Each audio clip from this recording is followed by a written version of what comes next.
Welcome to house of Aadhya. இந்த வீடியோவில் 2 recipe நம்ம பார்க்க போகிறோம்.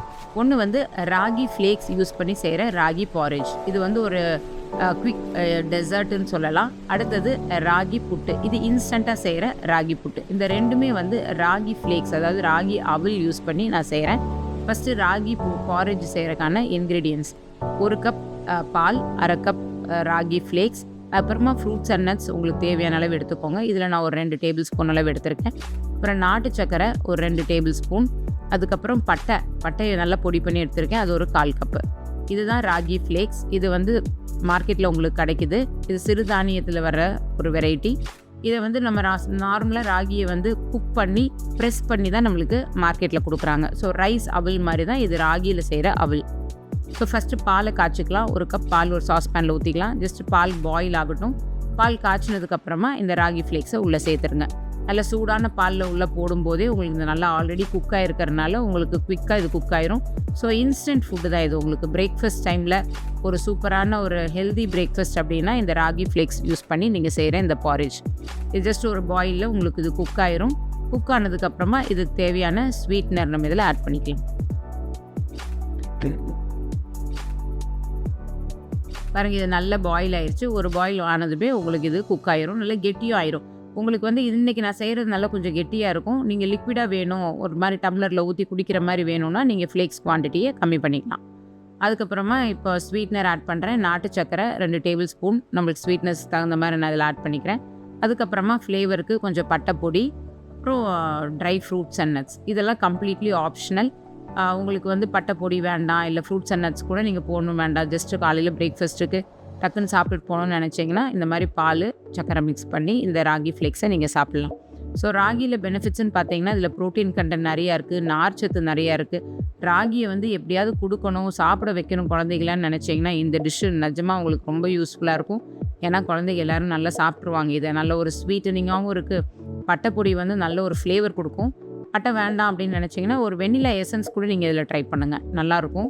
ஸோ இந்த மாதிரி ஒரு பவுல் நிறச்சி நீங்கள் ஒரு பிரேக்ஃபாஸ்ட்டாக இது கொடுத்தீங்கன்னா நல்ல ஃபில்லிங்காகவும் இருக்கும். பசங்களுக்கு ரொம்ப நேரம் பசிக்காது. அதே மாதிரி ராகியோட எல்லா பெனிஃபிட்ஸும் இருக்கும். எஸ்பெஷலி கால்சியம் நிறைய இருக்குது இந்த ராகியில். ஸோ பெரியவங்களுக்கும் இது ரொம்ப நல்லது.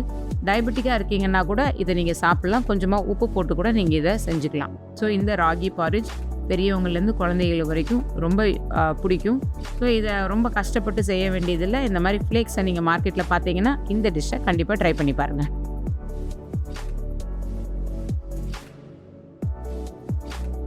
அடுத்த ரெசிபி பார்த்தீங்கன்னா இன்ஸ்டன்ட் ராகி புட்டு. செம்ம ஈஸியாக இருக்கும். இது குவிக்காக செஞ்சிடலாம், ரொம்ப கஷ்டமே இல்லை.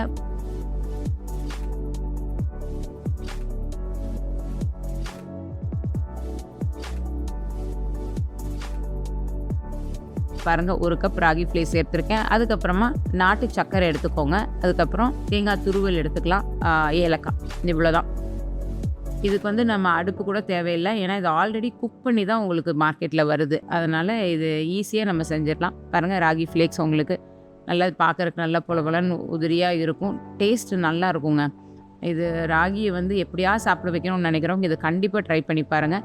இது 1 கப்புக்கு வந்து நான் ஒரு 1/4 கப் சுடு தண்ணி ஆட் பண்ணியிருக்கேன். அவ்வளோதான், வேலை முடிஞ்சிடும். ஸோ ஹாட் வாட்டரை நல்லா ஸ்ப்ரிங்கிள் பண்ணிவிட்டு ஜஸ்ட் இந்த மாதிரி மிக்ஸ் பண்ணி விட்டு ஒரு 2 to 3 மினிட்ஸ் மூடி வச்சிங்கன்னா உங்களுக்கு அது அப்படியே சாதம் மாதிரி. நம்ம நார்மலாக அவல்லாம் நம்ம ஊற வைப்போம்ல, அதே மாதிரி தான். பட் இதில் ஊற வைக்கக்கூடாது. தண்ணி தெளித்து விட்டிங்கன்னா போதும். தெளித்து விட்டோன்னா உங்களுக்கு வால்யூம் நல்லா ரைஸ் ஆகி வந்துடும், உபரி ஆயிரும். உபரி வந்து பாருங்கள், நல்லா ஒரு உதிரியாக உங்களுக்கு புட்டு மாதிரியே ரெடி ஆயிரும். ஸோ இந்த ராகியில் வந்து பாருங்கள், இந்த கலர்லாம் பாருங்களேன், நல்ல ப்ரௌன் கலரில் இருந்தாலே இதில் ஆன்டி ஆக்சிடென்ட் நிறையா இருக்குது. ஸோ ஆன்டி ஆக்சிடென்ட் ப்ராப்பர்ட்டிஸ் நிறையா இருக்குது. ஸோ அதனால் ஸ்கின் யங்காக இருக்கணும், க்ளோயிங்காக இருக்கணும்னா ராகி ரொம்ப ஹெல்ப்ஃபுல்லாக இருக்கும். அதே மாதிரி ஹெல்த்தியாகவும் பிரேக்ஃபாஸ்ட் சாப்பிடணும், ஆனால் ஆயிலே இல்லாமல் சாப்பிடணும், கேலரி ரொம்ப கம்மியாக இருக்கணும்னா இந்த மாதிரி பிரேக்ஃபாஸ்ட்லாம் நீங்கள் ட்ரை பண்ணி பார்க்கலாம். ஸோ இந்த ஃப்ளேக்ஸ் நல்லா ஊறினதுக்கப்புறமா அதில் நாட்டு சக்கரை கலந்துக்கிட்டேன். அதுக்கப்புறம் தேங்காய் துருவல், ஏலக்காய், அவ்வளோதாங்க. ஸோ ஃபயர் கூட தேவையில்லை. ரொம்ப சிம்பிளான ஒரு ஹெல்த்தியான ஒரு பிரேக்ஃபாஸ்ட். குழந்தைகளுக்கும் இதை கொடுங்க, பெரியவங்களும் இதை சாப்பிட்லாம். ஸோ கண்டிப்பாக டயபெட்டிக்காக இருந்தீங்க அப்படின்னா சுகரெல்லாம் கம்மி பண்ணிக்கோங்க. கோகோனட் நீங்கள் எடுத்துக்கலாம், அது ஒன்றும் பிரச்சனை கிடையாது. பட் இது கூட நீங்கள் ஒரு பனானா வச்சு இதை சாப்பிட்டீங்க அப்படின்னாலும் நல்லாயிருக்கும் இந்த டிஷ்ஷு.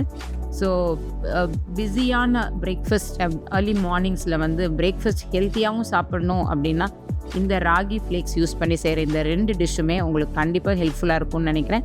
வீட்டில் செஞ்சு பார்த்துட்டு எப்படி வந்துச்சுன்னு எனக்கு கமெண்ட் செக்ஷனில் சொல்லுங்கள். தேங்க்யூ.